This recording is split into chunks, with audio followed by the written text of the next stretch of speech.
Pendant ce temps, il y a le gouvernement du Québec qui est en voie de créer 2000 postes de fonctionnaires permanents. Alain Laforêt nous dit que c'est une décision qui est saluée par le syndicat de la fonction publique du Québec, comme on s'en doute. Alain.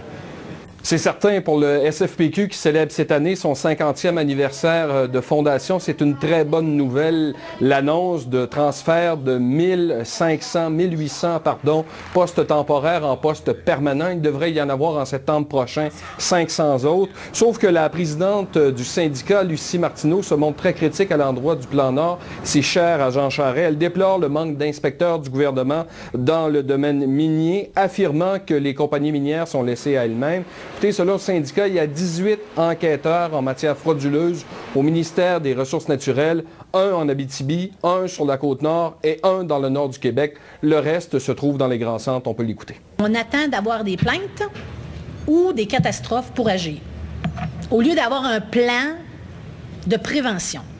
Et c'est toute la baisse du niveau de fonctionnaires, le non-renouvellement des effectifs, ce qui fait en sorte qu'on essaie de changer nos manières de faire, les ministères essaient de changer les manières de faire avec le moins de personnel, parce qu'ils sont soumis au non-renouvellement des effectifs. Donc, ils savent qu'ils vont perdre du personnel.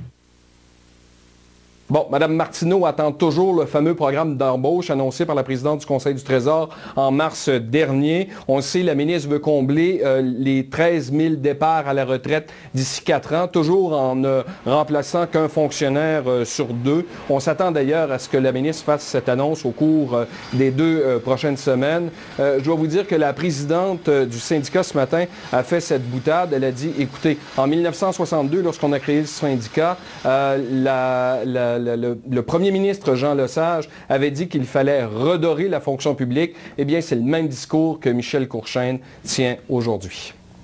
Alain Laforêt, à Québec. Québec qui va s'apprêter à gonfler les rangs de sa fonction publique. Oui, puis même avec l'objectif avoué de ne remplacer qu'un fonctionnaire sur 2 dans le cas des départs à la retraite. C'est officiel, il y aura au cours des prochaines semaines 1800 fonctionnaires dont le poste va devenir permanent et à l'automne à peu près 500 autres. De ce nombre, il y en a 150, là, c'est le temps de l'impôt, qui vont aller à l'Agence du revenu.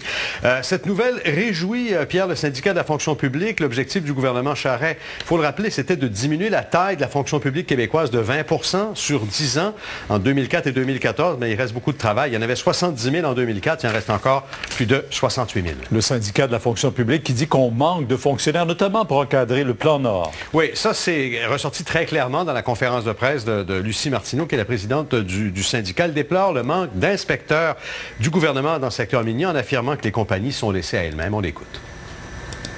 En déployant le Plan Nord, alors là, on ajoute des activités dans le Nord, mais on n'ajoute pas les ressources pour les surveiller. Et actuellement, on ne sent pas la volonté du gouvernement d'embaucher pour surveiller tout ce qui va se faire dans le Nord du Québec.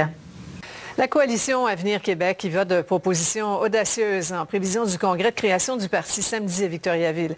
Un peu qui est nouvelle en économie aussi, qui va sûrement faire jaser. Oui, car la coalition propose le recours au vote secret pour l'accréditation syndicale et pour la tenue de certains votes comme la grève. Actuellement, un syndicat qui obtient l'adhésion d'une majorité de travailleurs obtient l'accréditation. Qui peut être contre un vote démocratique secret pour tous les employés lorsqu'il y a une requête en accréditation? Je pense qu'il n'y a rien de plus démocratique qu'un vote secret. Un affrontement de taille se dessine avec les syndicats. Il va y avoir un affrontement, c'est sûr. C'est vraiment de donner à l'employeur la possibilité de contrer l'accréditation dans son entreprise, de faire de l'intimidation, de dire aux gens, si tu signes une carte de membre, tu n'auras plus de job ici.